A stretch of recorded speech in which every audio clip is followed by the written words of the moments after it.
Karena dendam. Oke, saya lompat ke persidangan pada saat mendampingi. Kalian tahu kalau pledoi kalian itu dikesampingkan oleh hakim. Pembelaannya saya tahu. Ya. tahu ya, berarti samanya terjun bebas. Ya, saya keluarga menghadirkan saksi si Irfan yang punya bengkel dan beberapa teman yang lainnya, tapi diabaikan sama hakim sama ya pokoknya sama yang di dalam diabaikan semua. Nah, itu jelas sekali bahwa pledoi tidak digunakan dan tidak pertimbangan, terjun bebas. Kalian mengetahui bahwa memori banding adik kalian itu tidak dikirim ke pengadilan tinggi. Ya, saya tahu. Ibu Titin bilang. Ya, makanya kami minta kalian sampaikan seterang-terangnya di sini. Mudah-mudahan melalui Ibu Hakim yang di sini bisa tercatat semua, melalui Pak Jaksa di sini ya. Apa kelemahan-kelemahan dari pembuktian, dakwaan sampai putusan itu sehingga dapat dikoreksi kembali. Jangan ditutup-tutupi. Kemudian apakah di pengadilan kalian mendapat satu yang namanya perlindungan, kemerdekaan, kebebasan dengan cara mungkin perlakuan adanya penangguhan penahanan satu. Mungkin juga selama proses 1 tahun adanya keluar demi hukum, tahanan bebas demi hukum gitu. Kalau mengingat perkara ini melampaui waktunya, putusan Mahkamah Agung itu bulan Agustus tahun 2017, hampir 1 tahun. Itu memang dalam catatan kami tidak digunakan hak bebas demi hukumnya. Nah, apakah hakim ataupun Bapas saat itu terlihat melindungi kepentingan daripada anak Saka Tatal atau tidak? Tidak. Jelaskan kenapa tidak? Karena Saka sudah bercerita yang sebenarnya, tetapi tetap saja harus sesuai BAP. Sedangkan BAP yang pertama kali dibuat dari tanggal penangkapan 31 sampai 15-16 itu bukan karya Bu Titin. Bukan. Hanya secara formalitas menandatangani aja. Ya. Tapi hak-hak perlindungan anak tidak dijalankan sebagaimana mestinya oleh Bapas maupun polisi, jaksa dan hakim saat itu. Ya. Yakin? Yakin. Apakah ada perlakuan kasar atau keras atau mungkin dimarahin anak ini? Iya, ada. Pada saat proses sidang. Coba cerita apa persoalannya? Karena waktu itu seingat saya, dia itu suruh bercerita pertama. Dia sudah bercerita apa yang terjadi selama dari tanggal 27, apa yang dia lakukan. Dia bersama teman-temannya yaitu Sadikun kan. Dia mau pergi beresin motor terus ke bengkel. Dia tuh sudah bercerita sesungguhnya, tetapi saya menyaksikan itu tuh hakim tidak percaya. Selalu diarahkan ke BAP lagi. Contohnya kalimat apa yang membuat hakim? Apa ya? Dia tidak percaya kalau ada bengkel buka malam-malam. Seperti kalimat apa penyampaian? Mana ada bengkel buka malam-malam?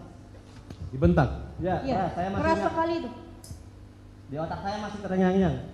Keras. Kemudian katanya ada pihak polisi yang telah memberi kesaksian membanting pintu atau ngamuk. Iya betul. Setelah dihadirkan itu Pak polisi, lalu saat dia mau keluar, suaranya keras sekali. Padahal itu sidang anak dan tertutup. Jangankan anak Saka yang pada saat itu ya, saya sendiri merasa emang seperti ini tah. Saya tidak mengerti kenapa seperti ini gitu. Apakah itu kalian rasakan sebagai bentuk intimidasi, ancaman dan bukan sikap untuk perlindungan anak? Iya. Itu kayak ancaman. Kalau ia melindungi tidak mungkin harus seperti ini. Jadi pada dasarnya sidang Saka itu seperti sidang dewasa.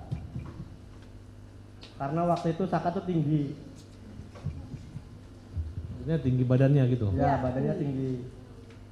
Jadi seperti orang dewasa. Apa dampak daripada hukuman proses? Yang saya lihat kalau ketemu saya sebelum sidang aja tatapannya kosong, dia trauma berat. Jadi dia tuh nggak bisa ngungkapin apa yang dia harus ungkapin gitu loh. Beda jauh sama sekarang. Jadi dia tuh cuma ngomongnya ngomongnya nggak bisa diungkapin semua. Ngomongnya sepotong-sepotong, paling kayak disuruh ngaku, kayak gini. Jadi dia tuh nggak sedetail yang sekarang. Baik, mungkin itu aja dari saya. Silakan. Dilanjut. Jadi ketika Saka ditangkap, lalu berapa hari baru bisa bertemunya? Kurang lebih 1 mingguan. 1 mingguan ketemu Ya, kurang dengan lebih 1 Saka. mingguan kurang lebih. Terus apa yang diceritakan Saka ketika bertemu sama Selis dan Jaka? Susah, keluarga susah komunikasi. Dulu susah. Enggak kan udah ketemu nih? Iya. Iya, Ketemu? Iya, udah ketemu. Terus ngomong apa? Saka tuh ngomong apa? dia ngomong jujur. Jujur, Iya. dia tidak melakukan. yang seperti dituduhkan. Disuruh apa dia? Disuruh ngaku apa? Dia disuruh mengakui. Ngakui. Iya, maksudnya mengalami apa aja dia? Dia seperti dipukul, tapi dia bilangnya nggak detail kayak sekarang, dipukul, disetrum, dia pokoknya tidak dimanusiawikan lah. Takut. Ya, dia ketakutan. Jadi beda, tatapannya aja kosong. Terus? Ya makanya dari pihak keluarga aja susah komunikasi, apalagi dengan Ibu Titin. Oh. Jadi disuruh mengaku apa? Yang Saka ngomong ngaku apa dia? Disuruh ngakunya? Ya disuruh ngikutin sesuai BAP. Padahal waktu itu saya keluarga udah menghadirkan teman-teman saya yang waktu malam itu ke bengkel, dari Mang Heri, dari Irfan, dari Sadikun, dari teman-teman lainnya. Tapi hakim itu selalu hakim jaksa. Bukan, waktu masih di polisi. Saka bilangnya disuruh ngakunya apa dia? Kalau disuruh ngaku saya waktu itu kurang tahu. Jadi yang pas saya tahu itu pas mulai di persidangan. Oh, belum cerita dia. Ya waktu di polisi, Oh. waktu di Polres Cirebon susah komunikasi. Oke. Lalu lanjut waktu di persidangan. Kan Saka ini kejadian malam itu kan dia tidak berada di tempat. Artinya tidak berada di peristiwa itu. Lalu siapa aja yang bersaksi ketika sidang di 2016 itu, siapa yang bersaksi bahwa meyakinkan Saka itu tidak ada di tempat? Siapa yang memberikan kesaksian itu? Siapa? Itu. Liga Akbar. Terus ada Bukan maksudnya. apa? Yang meringankan. Ya, yang menjelaskan bahwa Saka kan bersama dengan saya malam itu atau gitu. Nih, Siapa? saya hadirkan Sadikun. Lalu saya hadirkan Bang Heri. Lalu saya Irfan.